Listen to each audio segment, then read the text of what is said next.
Hello friends, एक बार फिर आपको बहुत बहुत स्वागत है। दोस्तों, जैसा कि आपको पता ही होगा, आज आपका यूपी डीएलएड के सेकंड सेमेस्टर का जो पहला प्रश्न पत्र होता है आपका वर्तमान भारतीय समाज और प्रारंभिक शिक्षा, ये पेपर आपका कंप्लीट हो चुका है 10 से 12 बजे की मीटिंग में। अब इस पेपर के जो ऑब्जेक्टिव क्वेश्चन है वो आज की इस वीडियो में आपको बताने वाला हूँ कि क्या क्या राइट आंसर यहाँ पर हो जाएंगे। तो जितने भी अभ्यर्थी परीक्षा दे चुके हैं वो यहाँ पर ऑब्जेक्टिव क्वेश्चन के आंसर मिला सकते हैं। तो पहला प्रश्न आपके सामने स्क्रीन पर है कि राधाकृष्ण आयोग की संस्तुतियाँ किससे संबंधित थी? उच्च शिक्षा से, माध्यमिक शिक्षा से, प्राथमिक शिक्षा से या फिर तकनीकी शिक्षा से? तो दोस्तों, इस सवाल का आपका राइट आंसर हो जाएगा उच्च शिक्षा से। जितने भी नए भाई बने तुरंत चैनल को सब्सक्राइब करके बेल आइकन प्रेस करें, क्योंकि यहां पर आपको लगातार सभी पेपरों का जो सॉल्यूशन है वो लगातार आपको दे दिया जाएगा। जैसे आपका पेपर समाप्त होगा तुरंत आपको सॉल्यूशन मिल जाएगा। ठीक है, तो इस सवाल का आपका राइट आंसर हो जाएगा ऑप्शन ए। पहले सवाल का राइट आंसर हो जाएगा ऑप्शन ए।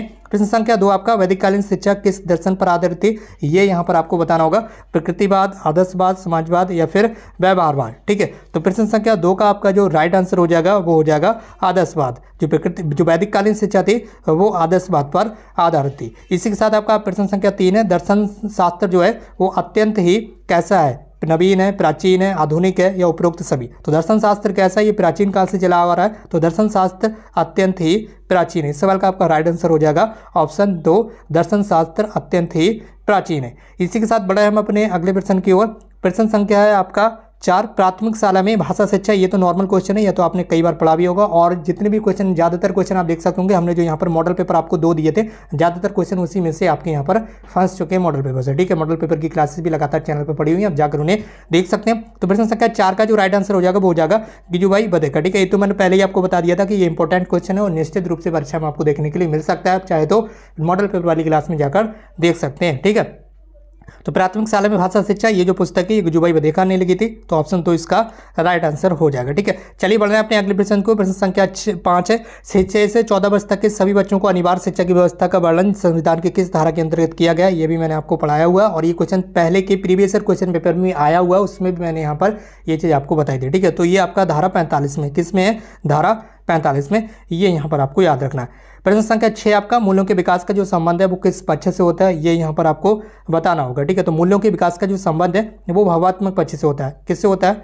भावात्मक पक्ष से होता है, ये यहाँ पर आपको ध्यान रखना है। ठीक है, प्रश्न संख्या 6 का राइट आंसर हो जाएगा ऑप्शन 3, भावात्मक। ठीक है, इसी के साथ बढ़ाएं अपने अगले प्रश्न की ओर। प्रश्न संख्या 7 आपका मनुष्यों में मूल्यों के विकास में सर्वाधिक महत्वपूर्ण क्या माना जाता है? ये यहाँ पर आपको बताना होगा कि आर्थिक पक्ष माना जाता है महत्वपूर्ण, या परिवार, या भौतिक सुविधाएं, या फिर विदेशी मित्र?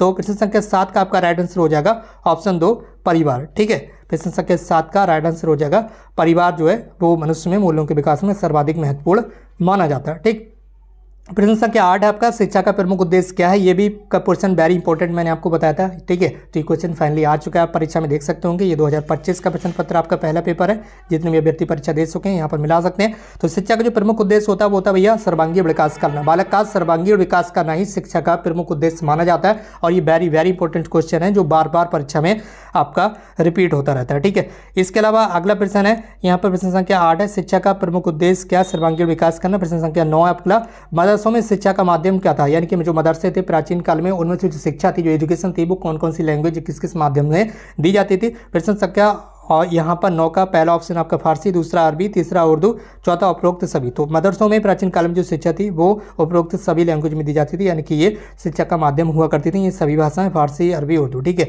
तो इस सवाल का राइट आंसर हो जाएगा उपरोक्त सभी। प्रश्न संख्या 10 आपका निस्यंदन सिद्धांत किसने दिया था? ये भी मैंने आपको इंपॉर्टेंट बताया था। ठीक है, तो जो निस्यंदन का सिद्धांत था ये मैकाले ने दिया था, लॉर्ड मैकाले ने, ये यहाँ पर आपको ध्यान रखना था। ठीक है, तो इस सवाल का राइट आंसर हो जाएगा निस्यंदन का सिद्धांत जो था वो मैकाले ने दिया था, ऑप्शन 2 आपका राइट आंसर यहाँ पर हो जाएगा। ठीक है, अगले प्रश्न की ओर हम यहाँ पर बढ़ाएंगे, पूरा पेपर आपके सामने स्क्रीन पर आ चुका है। ठीक है, आप इसमें मिला सकते हैं।